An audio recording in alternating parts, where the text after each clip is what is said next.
Is Korea seeing the start of China's unofficial economic sanctions over Seoul's decision to deploy the U.S. missile defense system THAAD?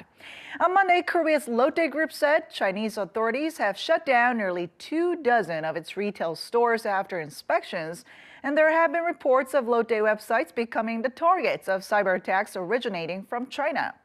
And experts say that Beijing is ramping up pressure on Lotte because the company agreed to cooperate with that deployment. Not only that, Korea's tourism industry is at risk, with China looking to discourage visits to Korea by banning the sale of tour packages sold by travel agencies. So is such moves expected to continue for the time being? What can Korea do to protect its economy? Take a look. China is unhappy with Korea, and it's not afraid to show it. Korea's Lotte Group has become China's latest target after it concluded a land swap deal, providing the site of deployment for the U.S. missile defense system THAAD. The sudden closure of its retail stores in China and hack attacks on Lotte websites have ignited fears of greater losses. China's tourism ministry has instructed travel agencies in Beijing to stop selling tour packages to Korea from March. Korea's been greatly benefiting from the rising number of Chinese tourists, with more than 8 million visiting the country last year. So with a dark cloud looming over Seoul-Beijing ties, there are growing concerns that the Korean economy could be hit even harder by acts of retaliation from China. And to tell us more about this, Professor Yang Jun-suk from the Catholic University of Korea joins us in the studio today. So good to see you. Happy to be here. So if this tension between Korea and China continues, then what impact will it have on Korean businesses, including its tourism industry as well as duty-free stores? Okay, well, some stores, some establishments are definitely going to be affected very badly. Lotte is a good example. But so far, we're not clear about the numbers that will affect Korea nationally. Now, if we look at the goods that has been affected so far, cosmetics, that's 1% of Korea's exports to China. If you look at music, exports of music, CDs and files, it's only about $53 million. Okay. So just in terms of the numbers, it's not very large so far. Things like duty-free shops, tourism, it'll definitely have an effect. But so far, people are reporting that there's some Chinese tourists who are reluctant to buy, but that's mostly anecdotal. We haven't seen that big a number, fall off of numbers. And even though this will be very difficult for the establishment, the firms involved, well, duty-free shops have been in trouble since the mismanaged license processing in 2015. And the for the group tour industry, people were complaining just last year that most of the profits go to Chinese companies, not Korean. Okay. So we haven't seen what the numbers are yet. But so far, I think the Chinese are targeting their targets very well because it's causing a lot of news. But then at this point, we're wondering, how would this economic retaliation also affect the Chinese economy? Well, China is definitely a bigger economy than Korea. So they have more room to sort of put damage to Korea. But Korea can also do a lot of damage as well if this battle escalates. Korea is China's fourth largest export target. It exports about 4.3% or $87 billion worth of goods to Korea. China does.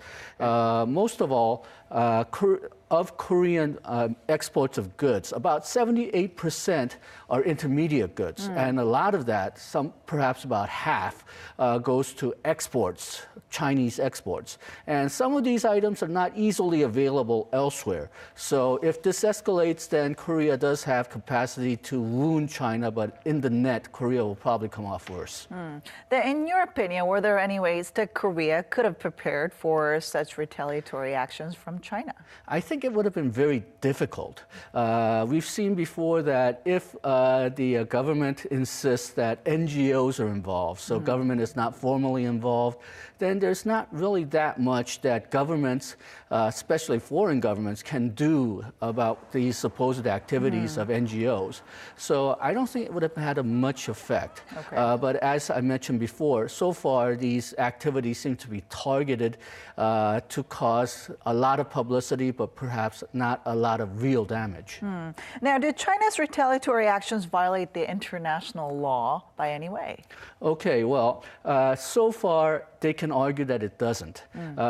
For example, they've been using health standards for cosmetics, and that's allowed under WTO agreements. Korea has a very strict SPS regulations of its own for food imports. Cultural imports also lie somewhat outside the WTO agreements because, well, French, Korean, China, they feared so-called cultural invasion from other countries. And then for things like what Lotte is going through, the minor regulations that shuts down individual stores, well, you have to prove that it was done discriminately. So it was only targeted at Lotte. And that can be somewhat difficult.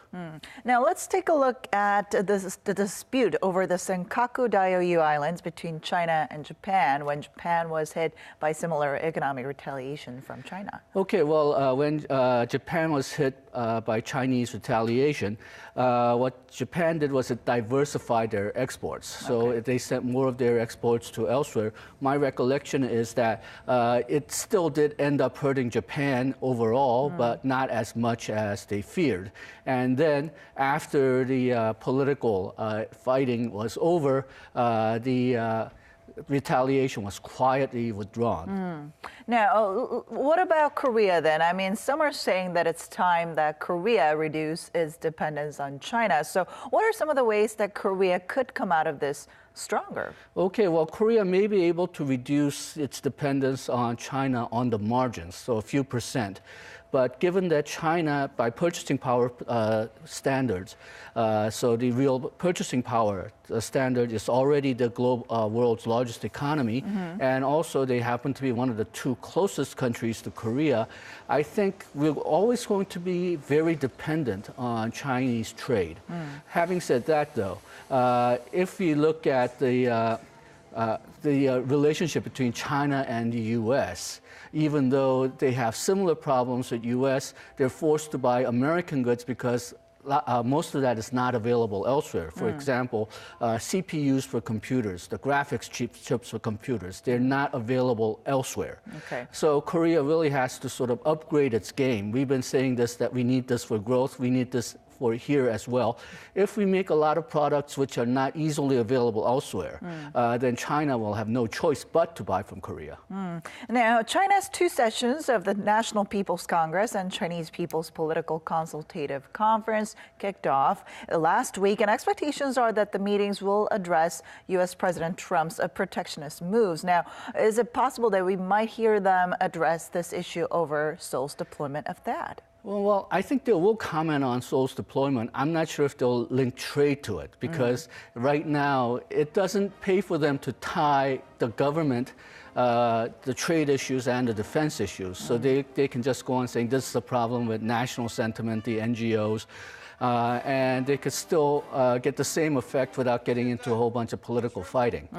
So my expectation is that they'll still disapprove of THAAD deployment in Korea, and this type of indirect pressure, indirect retaliation through NGOs will probably continue until it's clear to China that they cannot change Korea's decision whether to deploy or employ the THAAD system. All right. Well, for now, we'll keep our eyes on those two sessions. Thank you so much for coming in today. Thank you.